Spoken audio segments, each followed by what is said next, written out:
স্বাগত BBA TV সংবাদে, সাথে আছি কামরুজ্জামান। প্রথমে জানিয়ে দিচ্ছি গার্ডিয়ান লাইফ ইন্স্যুরেন্স সংবাদ শিরোনাম।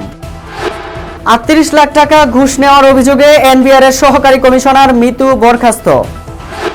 ব্যবসায়ীদের সমস্যা সমাধানে প্রতি মাসে মিট দ্য বিজনেস করবে এনবিআর। দক্ষিণ এশিয়ায় ভারসাম্য রক্ষায় ঘনিষ্ঠ হচ্ছে পাকিস্তান রাশিয়া। ফের ভূমিকম্পে কেঁপে উঠল আফগানিস্তান, বাড়ছে মৃত্যু ও ক্ষয়ক্ষতির শঙ্কা। শুনছিলেন সংবাদ শিরোনাম, এবারে বিস্তারিত। জীবন অনিশ্চিত, তাই সময় মতো জীবনের ডাক শুনুন।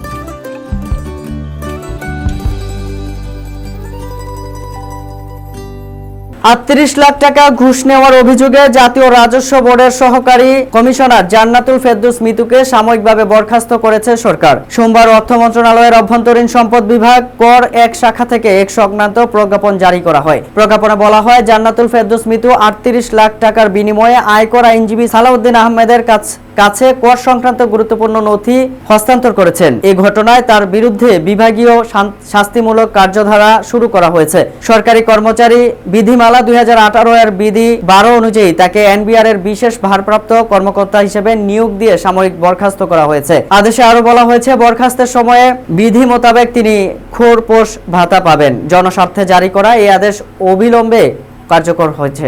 প্রসঙ্গত, সাময়িক বরখাস্ত হওয়া জান্নাতুল ফেরদৌস মিতু ঢাকার কোয়ার অঞ্চল 5-এ কর্মরত ছিলেন। কাস্টমস, ভ্যাট ও আয়কর নিয়ে ব্যবসায়ী ও অংশীজনরা প্রায় সময়ে নানা রকম অভিযোগ করে থাকেন। ট্রেড ফ্যাসিলিটেশন সর্বোচ্চ অগ্রাধিকার দিতে এবার ব্যবসায়ীদের সেসব অভিযোগ, সমস্যার কথা শোনা ও মতবিনিময়ের উদ্যোগ নিয়েছে জাতীয় রাজস্ব বোর্ড এনবিআর। ট্রেড ফ্যাসিলিটেশনকে সর্বোচ্চ অগ্রাধিকার দিয়ে প্রতি মাসের দ্বিতীয় বুধবার রাজধানীর আগারগাঁও রাজস্ব ভবনে অনুষ্ঠিত হবে মিট দ্য বিজনেস। মঙ্গলবার এক সংবাদ বিজ্ঞপ্তিতে এসব তথ্য জানানো হয়েছে। বিজ্ঞপ্তিতে বলা হয়, এনবিআর এর চেয়ারম্যান ও সদস্যরা সরাসরি ব্যবসায়ীদের কাছ থেকে কাস্টমস, আয়কর ও ভ্যাট সংক্রান্ত মাঠ পর্যায়ের সমস্যা শুনবেন। এতে ব্যবসায়ী সমাজের বাস্তব অভিজ্ঞতা ও চ্যালেঞ্জ সম্পর্কে সুস্পষ্ট ধারণা পাওয়া যাবে, যা সমাধানমূলক কার্যকর পদক্ষেপ নিতে এনবিআর এর সহায়তা করবে। আগামী বুধবার বিকেল 3টায় এনবিআর এর মাল্টিপারপাস হল রুমে কক্ষ নম্বর 301-এ অনুষ্ঠিত হবে এই মাসের মিট দ্য বিজনেস। দক্ষিণ এশিয়ায় ভারসাম্য রক্ষায় ঘনিষ্ঠ হচ্ছে পাকিস্তান রাশিয়া। এসসিও সম্মেলনের ফাঁকে চীনের রাজধানী বেইজিংয়ে বৈঠকে বসছেন পাকিস্তানের প্রধানমন্ত্রী শেহবাজ শরীফ ও রাশিয়ার প্রেসিডেন্ট ভ্লাদিমির পুতিন। বৈঠকে দুই নেতা দ্বিপাক্ষিক বাণিজ্য, জ্বালানি, অবকাঠামো ও আঞ্চলিক সহযোগিতা জোরদারের অঙ্গীকার করেছেন। একই সঙ্গে দ্বিপাক্ষিক সম্পর্ক আরো গভীর করার প্রতিশ্রুতি দিয়েছেন তারা। বুধবার এক প্রতিবেদনে এই তথ্য জানিয়েছে সংবাদ মাধ্যম টিআরটি ওয়ার্ল্ড। সংবাদ মাধ্যমটি বলছে, প্রধানমন্ত্রী শাহবাজ শরীফ ও প্রেসিডেন্ট ভ্লাদিমির পুতিন দ্বিপাক্ষিক সম্পর্ক আরো গভীর করার প্রতিশ্রুতি দিয়েছেন। বাণিজ্য, জ্বালানি ও অবকাঠামোগত নানা খাতে সহযোগিতা জোরদারের অঙ্গীকার করেছেন দুই নেতা। পুতিন জানান, সাম্প্রতিক সময়ে দুই দেশের বাণিজ্য কমেছে। তিনি বলেন, আমাদের দেখতে হবে কেন বাণিজ্য হ্রাস পেয়েছে এবং তা বাড়াতে পদক্ষেপ নিতে হবে। একই সঙ্গে পাকিস্তানের ভয়াবহ বন্যার জন্য শোক প্রকাশ করে পুতিন আশা প্রকাশ করেন, শরীফের নেতৃত্বে দেশটির দ্রুত দুর্যোগ কাটিয়ে উঠবে। জবাবে শরীফ বলেন, গত বছর পাকিস্তান রুশ অপরিশোধিত তেল আমদানি করার বাণিজ্য নতুন গতি এসেছে। তিনি বেলারুশ, রাশিয়া, কাজাখস্তান, উজবেকিস্তান, আফগানিস্তান হয়ে পাকিস্তান পর্যন্ত বাণিজ্য করিডোরের গুরুত্ব তুলে ধরেন। গত বছর আস্তানায় বৈঠকের পর থেকে কৃষি, লোহা ইস্পাত, জ্বালানি, পরিবহন খাতে দুই দেশের মধ্যে কয়েকটি চুক্তি হয়েছে। জুলাইয়ের করাচিতে পাকিস্তান স্টিল মিলস পুনরুজ্জীবিত ও সম্প্রসারণের সিদ্ধান্ত নেয় ইসলামাবাদ ও মস্কো। এছাড়াও পুতিনের আমন্ত্রণে মস্কো সফরের আগ্রহ প্রকাশ করেছেন শরীফ। তিনি বলেন, অনেক বছর হয়ে গেছে আমি রাশিয়া যাইনি, ফিরে গিয়ে পুরনো দিনের স্মৃতি মনে করতে চাই। শরীফ বলেন, ভারতের সঙ্গে রাশিয়ার সম্পর্ককে সম্মান করে পাকিস্তান, তবে ইসলামাবাদও মস্কোর সঙ্গে শক্তিশালী সম্পর্ক গড়তে চায়।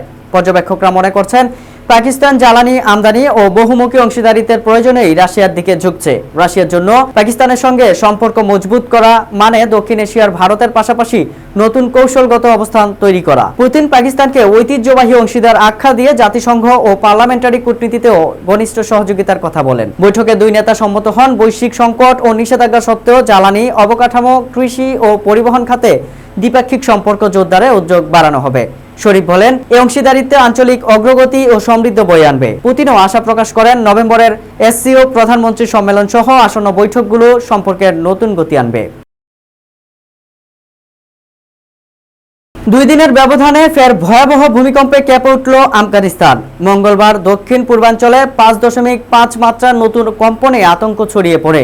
এর আগে রোববার রাতে 6 মাত্রার ভূমিকম্পে ধ্বংসস্তূপে পরিণত হয় অনেক গ্রাম। এতে ইতিপূর্বে প্রাণ গেছে 1400 শতাধিক মানুষের, আহত হয়েছেন 3000-এরও বেশি।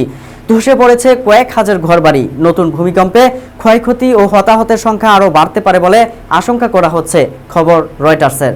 যুক্তরাষ্ট্রের ভূতাত্ত্বিক জরিপ সংস্থা জানিয়েছে, মঙ্গলবারের ভূমিকম্পটির উৎপত্তিস্থল ছিল 10 কিলোমিটার গভীরে, যা আগেরটির কাছাকাছি। ফলে পাহাড় ধসে অনেক সড়ক বন্ধ হয়ে যায়, ব্যাহত হয় উদ্ধার কাজ। ধ্বংসস্তূপে আটকে থাকা মানুষের জীবিত বের করে আনা কঠিন হয়ে উঠেছে। মানবিক সহায়তা সংস্থা আশিলের কর্মী শফিউল্লাহ নুরজাই বলেন, ভূমিকম্পে নতুন করে আরও অনেকে আহত হয়েছেন, মৃতের সংখ্যা আরও বাড়তে পারে। ক্ষতিগ্রস্ত এলাকায় পৌঁছানো রয়টার্সের এক সাংবাদিক জানিয়েছেন, প্রায় প্রতিটি বাড়ি ক্ষতিগ্রস্ত বা ভেঙে পড়েছে। স্থানীয়রা ধ্বংসস্তূপ খুঁড়ে এখনও জীবিতদের খুঁজছেন। অনেকেই ধসে পড়া ঘরের নিচে চাপা পড়ে আছেন। আংশিক ক্ষতিগ্রস্ত কিছু ঘর মঙ্গলবারের ভূমিকম্পে সম্পূর্ণভাবে ভেঙে পড়েছে। তালেবান সরকারের মুখপাত্র জবিউল্লাহ মুজাহিদ জানিয়েছেন, এখন পর্যন্ত 1411 জন নিহত, 3124 জন আহত এবং 5400-এর বেশি বাড়িঘর ধ্বংস হয়েছে। জাতিসংঘ সতর্ক করেছে, মৃতের সংখ্যা আরও বাড়তে পারে। আন্তর্জাতিক শিশু সংস্থা সেভ দ্য চিলড্রেন জরুরি তহবিল গঠনের আহ্বান জানিয়েছেন। সংস্থার পরিচালক সামিরা সাইদ রহমান বলেন, এখন সময়ের সঙ্গে পাল্লা দিয়ে জীবন রক্ষাই লড়াই। দূরবর্তী গ্রামগুলো থেকে আহতদের বের করে আনা এবং ক্ষতিগ্রস্তদের জন্য বিশুদ্ধ পানি, খাদ্য ও আশ্রয় পৌঁছে দেওয়া জরুরি। সবচাইতে বেশি ক্ষতিগ্রস্ত হয়েছে পূর্বাঞ্চলীয় কোনার ও নানগারহার প্রদেশ। দুর্গম গ্রামগুলোতে পৌঁছতে অ্যাম্বুলেন্সের দীর্ঘ সারি দেখা গেছে। আহতদের উদ্ধার ও ত্রাণ সরবরাহের জন্য হেলিকপ্টারও ব্যবহার করেছে তালেবান প্রশাসন। জাতিসংঘের শিশু তহবিল ইউনিসেফ জানিয়েছে, হাজারো শিশু বিপদে পড়েছে। সংস্থাটি ওষুধ, গরম কাপড়, তাঁবু, টারপালিন, সাবান, স্যানিটারি প্যাড, তোয়ালে ও পানির বালতি পাঠানো শুরু করেছে। এদিকে বিশ্ব স্বাস্থ্য সংস্থা বলেছে, এ পর্যন্ত অন্তত 12,000 মানুষ ক্ষতিগ্রস্ত হয়েছেন। ঘরবাড়ি ভেঙে পড়ায় অনেকে খোলা আকাশের নিচে রাত কাটাচ্ছেন। আফটার শকের আতঙ্কে তাদের দুর্ভোগ আরও বাড়ছে। আশিলের নুরজাই বলেন, মানুষের ঘরবাড়ি ভেঙে পড়ায় তারা খোলা আকাশের নিচে রাত কাটাচ্ছে, আর পরবর্তী আফটার শকের আতঙ্ক তাদের আরও দুর্ভোগে ফেলেছে। খাদ্য ও আশ্রয়ের জন্য এখনই জরুরি সহায়তা প্রয়োজন। সংবাদ শেষ করব, যাওয়ার আগে শিরোনামগুলো জানিয়ে দিচ্ছি আরও একবার। 38 লাখ টাকা ঘুষ নেওয়ার অভিযোগে এনবিআর এর সহকারী কমিশনার মিতু বরখাস্ত। ব্যবসায়ীদের সমস্যা সমাধানে প্রতি মাসে মিট দ্য বিজনেস করবে এনবিআর। দক্ষিণ এশিয়ায় ভারসাম্য রক্ষায় ঘনিষ্ঠ হচ্ছে পাকিস্তান, রাশিয়া। ফের ভূমিকম্পে কেঁপে উঠল আফগানিস্তান, বাড়ছে মৃত্যু ও ক্ষয়ক্ষতির সংখ্যা। বিবিএ টিভি সংবাদ এ পর্যন্তই। সর্বশেষ সংবাদ জানতে ভিজিট করুন YouTube/বিবিএ টিভি এবং ফেসবুকে লগ ইন করুন Facebook/বিবিএ টিভি।